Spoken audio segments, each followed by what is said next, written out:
Hi there, and thank you for joining me for this training session. In today's video, we're going to show you how to do an upgrade of NovaCore version 2.5 to the new NovaCore version 3. We're also going to go through a couple of troubleshooting techniques in case you do run into any issues while doing the upgrade. So what you're going to have on your desktop normally is the NovaCore CMS2 icon. It may be located in your start menu or in your program files, or you may have it pinned at the bottom of your taskbar here. What you want to do first is open up an Internet Explorer browser. Now, you can either use Google Chrome or Mozilla Firefox, Safari, whatever you use as a browser. But for this one, I'm using Internet Explorer. And you want to type in the following URL: www.novacore.com.au/CMS/install and /v3 upgrade.exe. So the entire link is right there, and once you've typed in that, you can push enter and you'll see this at the bottom. If you're running Internet Explorer, it may be a little bit different in Google Chrome or Firefox. All you have to do is save that, and what I like to do is go save as and just pop it on my desktop so I know I have the file there. It's just going to take a little second to download. Once the folder is completed or the file is completed, it will be placed on the desktop or wherever you chose to store it when you download it. Okay, so these instructions are to be run on the server first. Okay, so these upgrade instructions are for both the client and server machines. Now, if you don't know what I'm talking about, you best consult with a person who has a little bit of an IT background. If you're the one doing the upgrade, then all you simply remember is if you're running in a client server environment, so if you have NovaCore installed on a server, you must upgrade the server first. And if you are doing a client install, you must make sure that the server has been updated first. Okay, so the server install first, then the client install of the upgrade. The client install is much easier. The server install may take a little bit of playing around with it if there are issues, or if there are issues with, let's say, ports or anything like that, that we may have to change. All that troubleshooting will be shown in this video.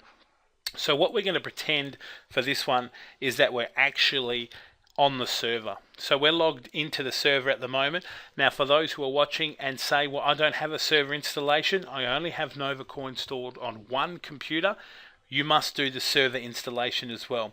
We treat the single installations as server installs. So what you want to do is double click on the v3 upgrade.exe that you placed on your desktop or wherever you placed it, and you want to click run. You may be asked about an upgrade, whether you would like to run the following program. You say yes, and then you've got this welcome to NovaCore version 3. You want to click next, accept the license agreement. Feel free to read through that. Click next. It's going to choose a default location to install it. It is perfectly fine to leave it when NovaCore version 2.5 was installed.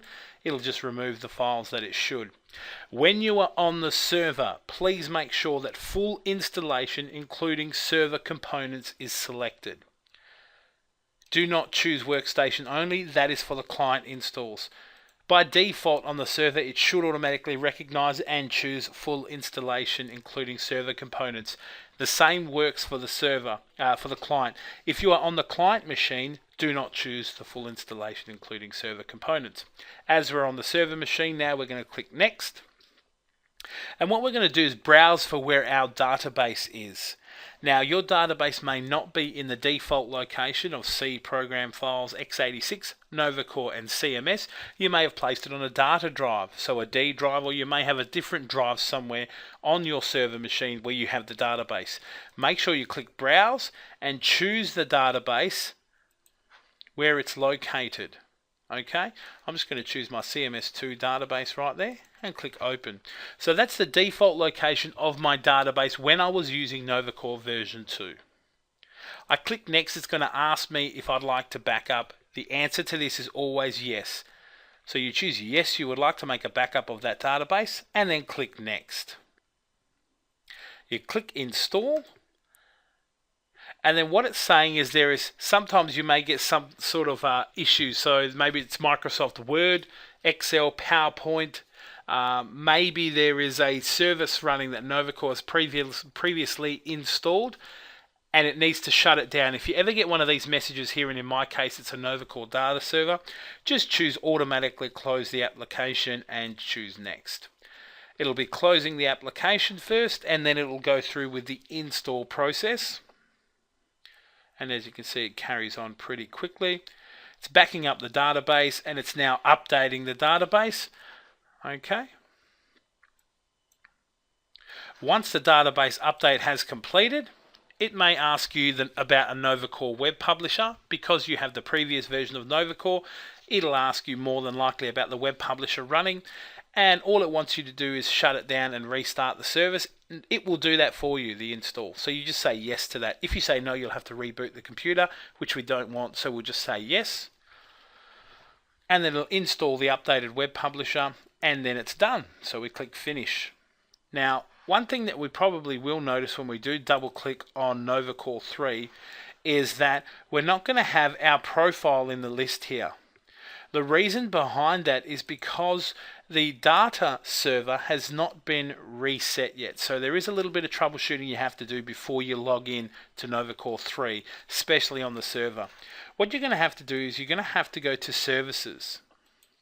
Okay, now services can be located by running the services application in run, start run, or going to your administrative tools in your control panel and finding services. You can also just search for the word services down here and it'll bring it up in the list. Once you've opened up your services, simply go to NovaCore and you'll see one called the NovaCore Data Server. So that one right there that I'm on. You want to stop this and start this. So it's virtually restarting the NovaCore data server. If you haven't got permission to stop and start, you will need to log on as an administrator. You will need administrator rights on both the client and server installs. And what you will need is at least someone who has those rights, if you don't, to run the install for you. Now that we've stopped and started that service, we can close that and we'll now see that when we go into NovaCore, our profile is there, which is the NovaCore workstation, which is my one. It's in the list and we'll be able to log in using our default login, whatever that was, and you'll now be able to see the new look NovaCore and it should work perfectly fine for you. Okay, now that's how you do the server install. If you run into any other problems such as your database file name, so this drop down menu is completely blank. If it is completely blank, just simply stop and start the data service, the NovaCore data server, like I showed you earlier, and that should rectify that situation. Okay. Now, doing a client install is very similar, but what you want to do is when double clicking on the V3 upgrade, so this is for all the client machines now, you've just upgraded the server and it seems to work fine. What you want to do now is run the client install. So just say yes to allow the upgrade, next, accept the license agreement, so very similar to before. Choose the default location, but this time workstation installation is what you want to choose when on the client. It should automatically choose that for you. So you can simply click next and say yes. And then you want your desktop icon to be put wherever you, whether you like it or not. You can either untick that if you don't want that on your desktop. I'm going to click next and I'm going to just do the basic install. So if there's any other programs, as I said earlier, they need to be closed by NovaCore, please choose automatically close the application. We click next and now it's just going to install the client only. So there'll be no updating of the database or backing up of the database. You can see we've skipped the stage of locating where our original database was because that is all happening on the server. We don't need this on the front end and it's now completed. It's honestly that simple. Choose workstation installation only, next and yes, and then let it go through and it'll upgrade you to version 3. And when you double click on it on your desktop, it should bring up your NovaCore profile by default. It will automatically fill in all the details you need from the server and it should work perfectly fine. If you do run into any dramas at all while doing the install, stopping and starting the NovaCore data server tends to help. You may have some issues with ports, and if that's the case, you may need to speak to your IT professional in order to get that sorted out. But most of the time you shouldn't have any dramas when running the installation. If you have any other dramas though when running the installation, feel free to call NovaCore or contact us, and we're more than happy to help you during the installation process. Now, if you'd like to contact us, the best email is info@novacore.com.au, or give us a call on 08 6102 1340. Thank you very much for joining me for this training session. If you'd like some more information on NovaCore products and what we can offer you, visit our website www.novacore.com.au, or visit our YouTube channel where you can get all the latest training videos, www.youtube.com/NovaCore Systems.